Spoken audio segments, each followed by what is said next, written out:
la idea de evolución. Entonces,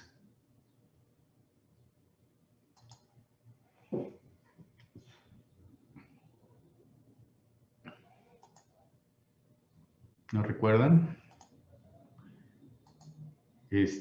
¿Las zonas climáticas? Lo que buscaba, ¿se acuerdan del concepto de especies aborígenes? O taxones aborígenes. Hoy llamamos taxones endémicos. Ajá, sí. Entonces, lo que buscaban era la superposición de dos o más taxones. Y eso decía que las regiones eran áreas definidas o que se podían diagnosticar su existencia por la presencia de dos o más taxones con la misma distribución. Pongamos un ejemplo. ¿Qué caracterizaría, según Sclater o Wallace, qué caracterizaría a una región neotropical? Acuérdense, Sclater lo hace con aves. ¿La vegetación no sería? No, o sea, ¿qué familias de aves? ¿Qué familias de aves se distribuyen exclusivamente en la región neotropical? Citatiformes. ¿Cuál? Citatiformes, bueno, citácidos en su mayoría. Ajá, nada más que hay citácidos en otros lados, ¿no? Sí. Entonces, quizá los citácidos no son tan buenos. Como familia, no. Géneros sí hay. Los tiranos. ¿Cuál es? La familia de la tiránidae, ¿puede ser? Puede ser, sí. ¿Qué otros?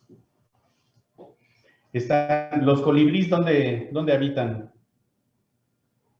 Solamente en la región tropical, ¿no? Por ahí alguna especie se sale hasta... Habrá una especie que llegue, o dos que lleguen hasta Canadá, hasta el sur de Canadá quizá, pero el gran conjunto de especies de colibríes, los troquílidos, solamente habitan la región neotropical, ¿no? Otro grupo, por ejemplo, los opilotes, los buitres americanos, como el cóndor, el cóndor de los Andes, el que llaman cóndor aldín, de California, que en realidad es un sopilote californiano. Toda esa familia solamente habita entre la Patagonia y México en su mayoría, ¿no? Tantito se sale, obviamente se sale tantito hasta la sierra esta de California, que parte desde la de San Pedro Mártir y la Sierra de Juárez en el norte de Baja California y el sur de California, ¿no? Ese es un poco la distribución. Entonces, si se fijan, a pesar de que estamos hablando en ambos casos de aves, son grupos con distribución, perdón, con capacidad de dispersión muy diferente entre sí. O sea, obviamente, los colibríes son ágiles, son rápidos, pero se desplazan a distancias muy cortas. A diferencia de del cóndor, el aura, ¿no? El catartes aura, o los opilotes, que pueden desplazarse a largas distancias, tienen una capacidad de vuelo impresionante. Casi continentalmente, ¿no? Es que se hace su distribución. Casi, pero digamos que quedan superpuestas en un 99% entre los dos trópicos, entre el de Cáncer y el de Capricornio, y casi no se salen de esos límites de América, ¿no? O sea, de los trópicos americanos. Y esas las usa, y eso lo usa como evidencia Sclater para hablar de una región neotropical. Entonces, ¿por qué hablamos de transición en México? Si ustedes entran a la mayor parte de los bosques templados, tenemos grupos estrictamente neotropicales. Por ejemplo, ustedes se meten a un bosque de un bosque mesófilo en la Sierra Madre Oriental, y va a tener grupos como el género Cletra, que es estrictamente neotropical. Es un árbol de clima templado, de bosques de neblina, pero que se distribuye desde Sudamérica hasta el Pánuco, no pasa de ahí, ¿no? Y podemos encontrar que otros grupos pudieran ser estrictamente neotropicales. Las epífitas que habitan en el bosque mesófilo y muchos otros ecosistemas, como las tilancias, por ejemplo. Las tilancias son neotropicales, entonces las van a ver también metidas en el bosque. ¿Con qué grupos del norte encontraríamos a estos dos grupos, a las bromeliáceas y cletráceas? ¿Con qué grupos? O sea, esos son grupos neotropicales, pero quedan superpuestos completamente con otros grupos que son más bien norteños, que son neárticos, como cuáles, por ejemplo, en un bosque templado. O sea, ¿qué encontraríamos neártico en un bosque, por ejemplo, de pino-encino? Pues encinos principalmente, bueno, los quercus, también hay jamameliáceas, hay precisamente jamamelia y liquidámbar. Y liquidámbar, ¿no? Entonces, precisamente, era medio broma eso de que encuentran en un bosque de pino-encino, pues pinos y encinos, ¿no? Y los pinos y los encinos son norteños, igual que el liquidámbar, ¿no? Por ejemplo, el liquidámbar o estas,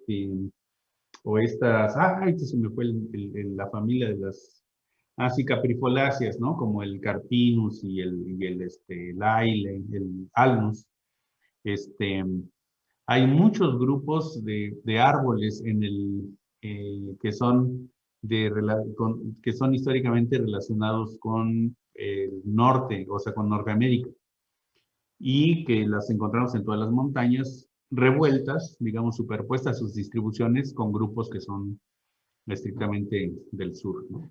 Entonces, eso es lo que hace que sean una zona de transición. Esa es una zona de transición biogeográfica, y sobre todo ahí la clave es esto, la superposición, ¿no? Esto es lo que caracteriza. Pero dice ¿qué otra cosa dice el autor? ¿No? Entonces, habla de esto, ¿no? Estos son grupos estrictamente neotropicales, o sea, del Amazonas, etcétera. Y estos son grupos ¿de dónde? ¿Con qué están emparentados estos? Estos de aquí. En Chile y sur de Argentina.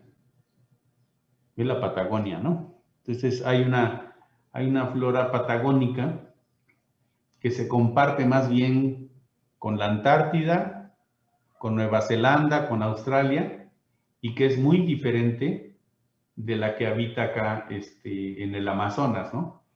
Y habría una gran zona de transición andina, en la que quedan mezclados grupos amazónicos, o sea, estos cuadros negros se quedan invadiendo acá, y estos cuadros grises también quedan ahí mezclados, ¿no? Entonces, los grupos, los elementos de esta área y de esta otra se superponen aquí, ¿no?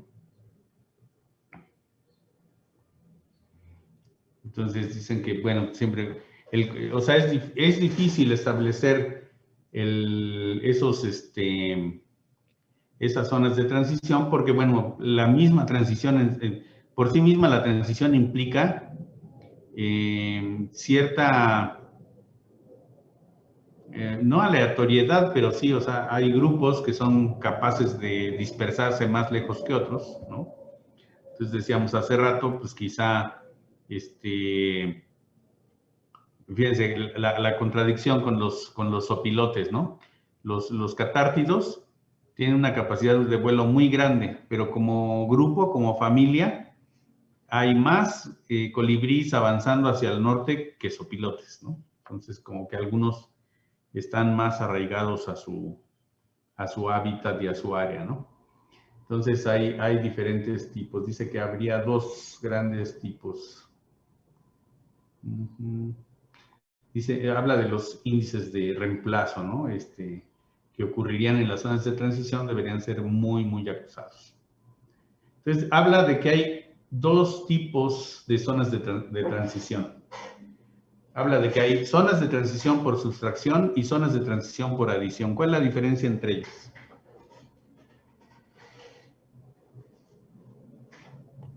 La de sustracción tiene como baja o sea, bueno, tiene pérdida de los taxones. O sea, tiene baja superposición. Y la de adición tiene como más superposición y por lo tanto hay más variedad de especies.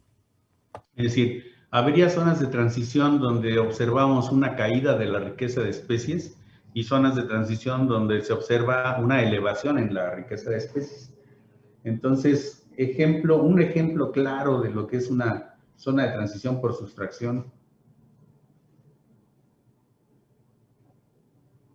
¿Cuáles serían, por definición, zonas de transición por sustracción?